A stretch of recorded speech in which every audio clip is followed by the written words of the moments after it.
Vítajte v Pekingu! Včera sme dorazili a sme úplne rozbití, pretože sme išli od 7 rána a prišli sme sem o 3. na druhý deň akože slovenského času. Ja sa teraz dať dokopy, tak vám poviem, aký bol prvý deň. Včera sme teda prišli, keď bolo u nás na Slovensku 3 hodiny ráno a tým, že sme už nespali predošlú noc, tým, že sme sa pripravovali a chystali a ja som ešte musela nejaké veci dorobiť do práce, tak sme v podstate boli dosť rozbití. Včera, keď sme došli, tak vlastne sme sa ubytovali. Je to aj dobrá lokalita, hlavne kokos taxíky, to sú tak strašne lacné. My sme išli z letiska hodinu a platili sme okolo 10 eur 15. Ale vlastne až dneska nám začína taký ten oficiálny program. Ideme v podstate do mesta, ideme pozrieť prvé také lokácie, ktoré sú v podstate viac historické.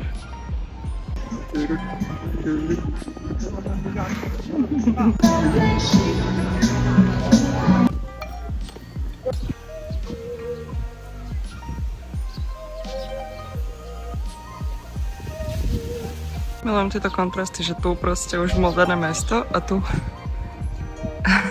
táto kultúra.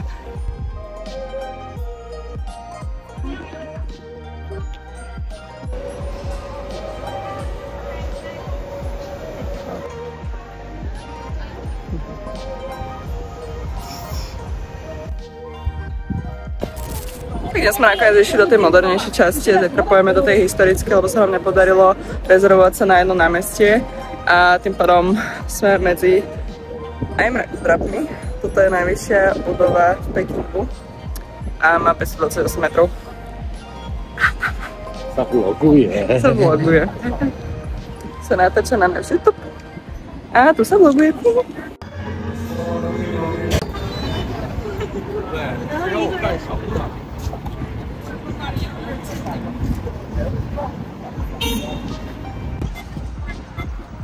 This is it. To je najvyššia budova v Pekingu. Bože, ty to prehodný, to je strašné.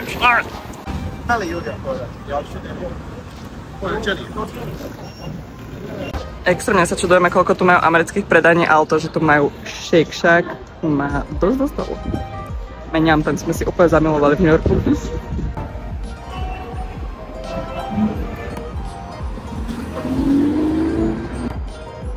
Tu sídli čínska televízia. No ale ten kamerový systém tu je úplne extrémny.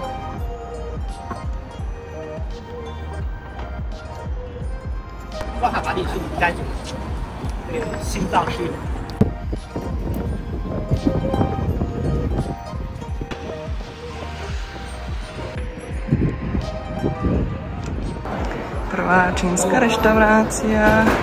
Yes! Takže super, že máme anglické menu, ale čo je v tých jedlách a hlavne akože toto?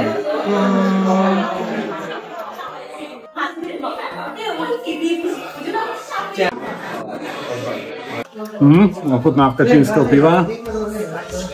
U8. Taká trošku iná Plzeň. Á, dobre?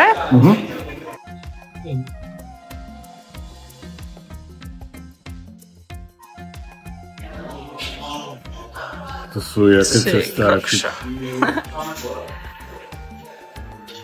To je inak porcia pre dvoch. To sú ešte takéto... Mesy.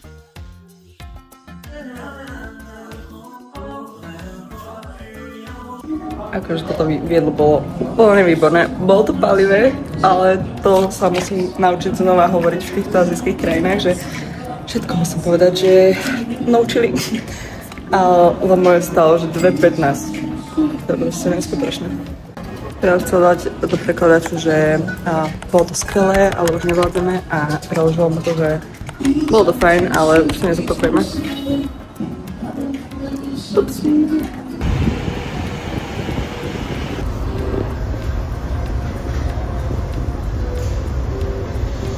Prvý úlovok z Číny.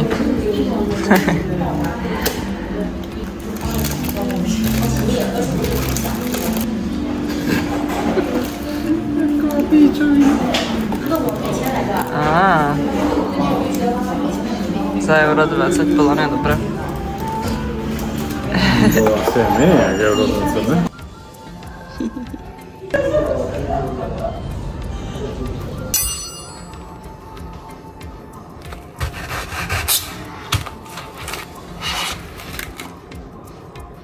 To je úplne neskutočné, že oni tu nemajú vôbec žiadne vybavenie proste toho hotela, akože v rámci ubytovania a že vlastne keď niečo potrebujete, tak si musíte akože vypýtať, lebo akože nič, žiadny tanier, ok, sú to akože poháriky 2, ale inak žiadny tanier, žiadne nožiky, proste nič iné tu nie je, že úplne prázdne. Takže na mango sme si vypýtali nožik a preto som ho musela krájať takto s klasickým kuchynským nožikom.